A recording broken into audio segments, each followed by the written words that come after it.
Wysteria, energy, twister.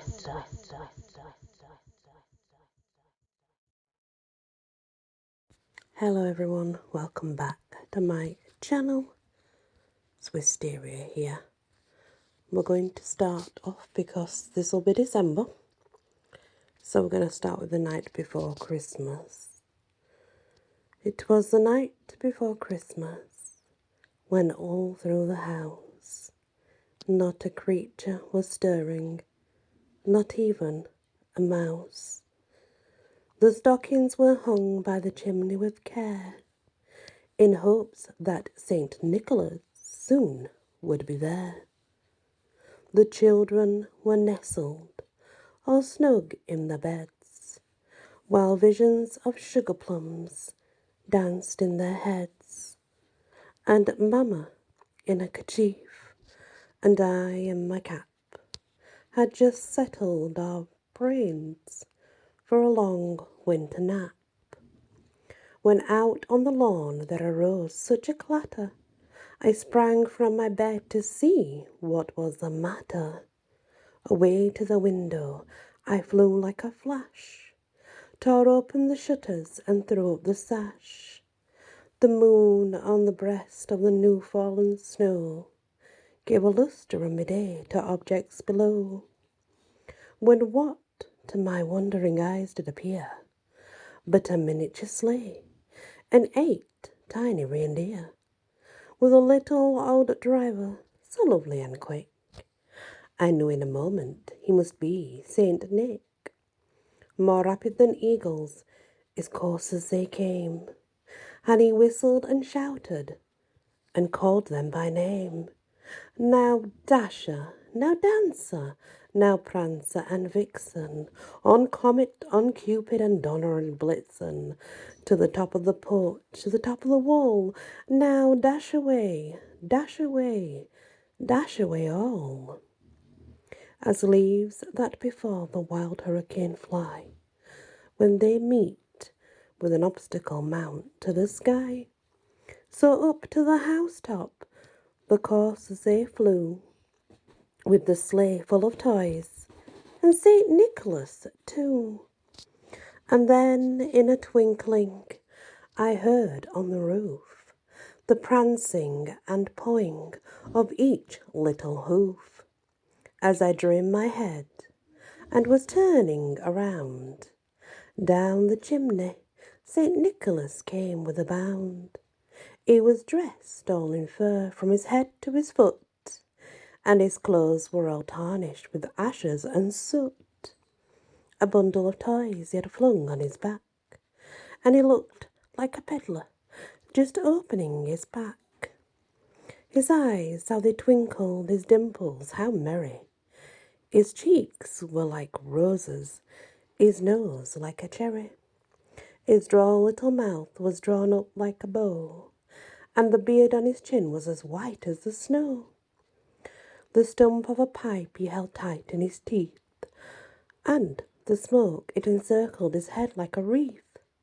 He had a broad face and a little round belly that shook when he laughed like a bowl full of jelly. He was chubby and plump, a right jolly old elf, and I laughed when I saw him in spite of myself. A wink of his eye and a twist of his head soon gave me to know I had nothing to dread. He spoke not a word, but went straight to work, and filled all the stockings, then turned with a jerk, and, laying a finger aside of his nose, and giving a nod, up the chimney he rose. He sprang to his sleigh, to his team gave a whistle, and away they all flew, like the down of a thistle. But I heard him exclaim, ere he drove out of sight, Happy Christmas to all, and to all a good night. And that will be the start of December for us. So I do hope that you like these kind of Christmas poems or whatever you want to call them, because I do.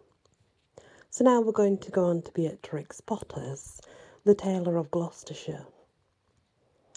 In the town of swords and periwigs and full-skirted coats with flowered lappets, when gentlemen wore ruffles and gold-lace waistcoats, a paduasoy and taffet, there lived a tailor in Gloucester. He sat in the window of a little shop in Westgate Street, cross-legged on a table from morning till dark. All day long, while the light lasted, he sewed and snippeted, piece out his satin, and pompadour, and lute-string stuffs had strange names, and were very expensive in the days of the tailor of Gloucester. But although he sewed from silk for his neighbours, he himself was very, very poor. He cut his coats without waste, according to his embroidered cloth. They were very small ends, and snippets that lay about upon the table, two narrow breadths for naught, except waistcoats for mice, and the tailor. One bitter cold day near Christmas time, the tailor began to make a coat of cherry coloured, corded silk embroidered with pansies and roses, and a cream-coloured satin waistcoat for the Mayor of Gloucester. The tailor worked and worked, and he thought to himself, no breadth at all, and cut on the cross, it is no breadth at all, tippets for mice and ribbons for mobs for mice, said the tailor of Gloucester. When the snowflakes came down against the small leather window panes and shut out the light, the tailor had done his day's work. All the silk and satin lay cut out open on the table. There were 12 pieces for the coat and 4 pieces for the waistcoat, and there were pocket flaps and cuffs and bottoms, all in order. For the lining of the coat there was fine yellow taffeta, and for the buttonholes of the waistcoat there were cherry-coloured twist, and everything was ready to sew together in the morning, all measured and sufficient, except that there was wanting just one single skin of cherry-coloured twisted silk. The tailor came out of his shop at dark. No one lived there at nights but little brown mice, and they ran in and out without any keys. For behind the wooden waistcoats of the old houses in Gloucester there are little mouse staircases and secret trap-doors, and the mice run from house to house through those long narrow passages. But the tailor came out of his shop and shuffled home through the snow, and although it was not a big house, the tailor was so poor he only rented the kitchen. He lived alone with his cat. It was called Simpkin. Meow, said the cat, when the tailor opened the door. Meow, the tailor replied. Simpkin, we shall make our fortune, but I am worn to ravelling. Take this groat, which is our last 4 pence, and Simpkin, take a china pipkin, buy a pen'orth of bread, a pen'orth of milk, and a pen'orth of sausage. And oh, Simpkin, with the last penny of a 4 pence, buy me 1 pen'orth of cherry-coloured silk. But do not lose the last penny of the 4 pence, Simpkin, or I am undone and worn to the thread paper, for I haven't more twist. The Simpkin again said, Meow, and took the grout and the pipkin and went out into the dark. The tailor was very tired and beginning to be ill. He sat down by the hearth and talked to himself about the wonderful coat.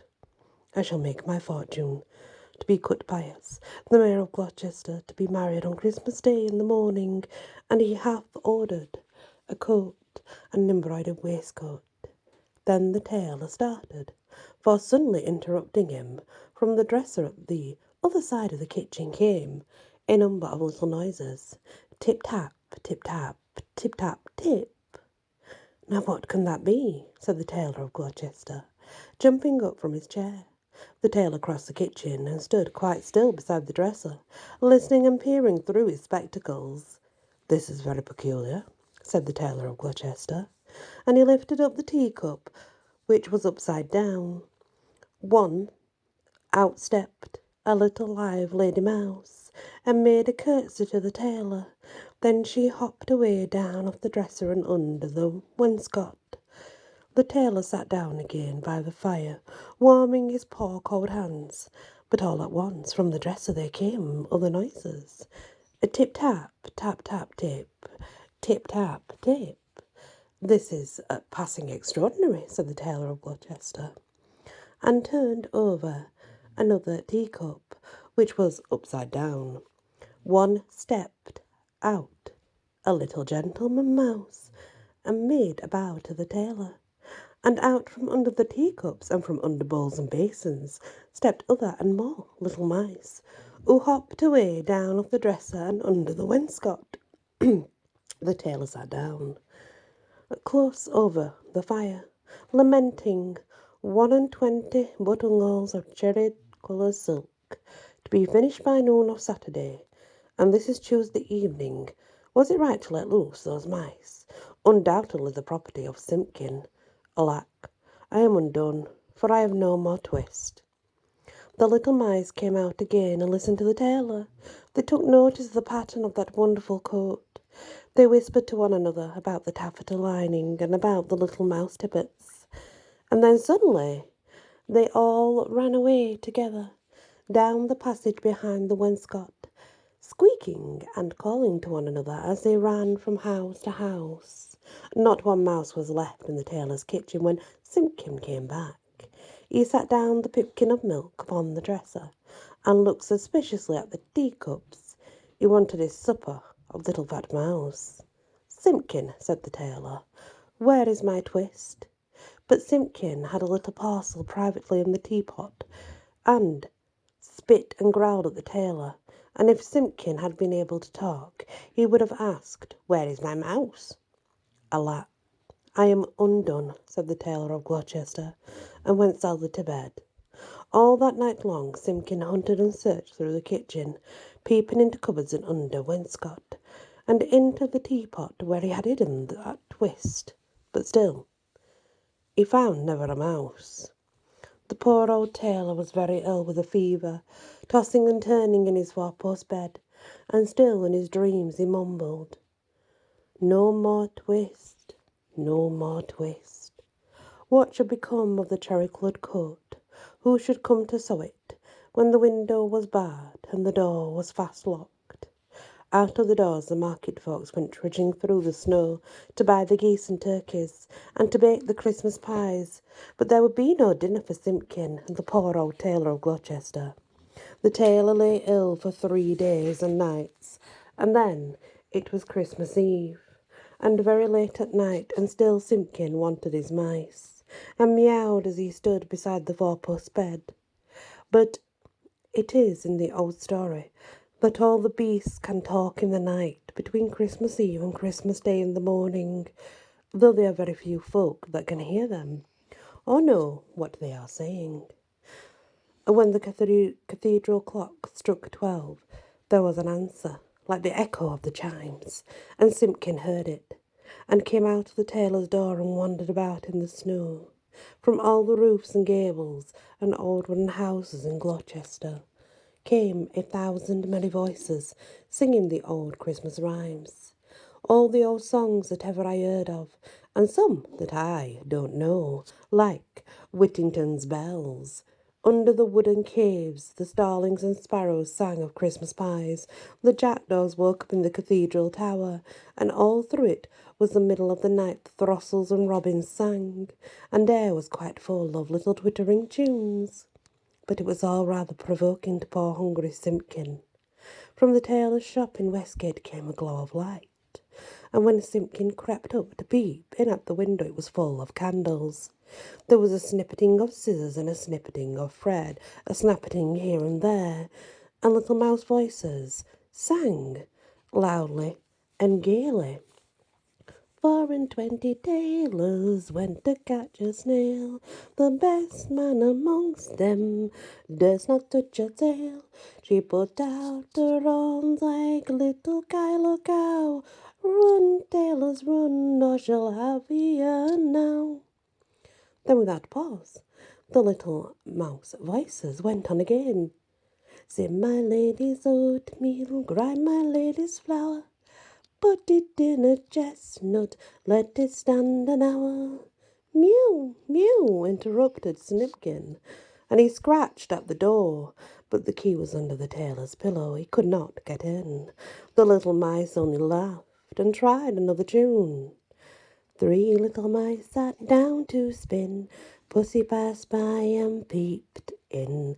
What are you at, my fine little men, making coats for gentlemen?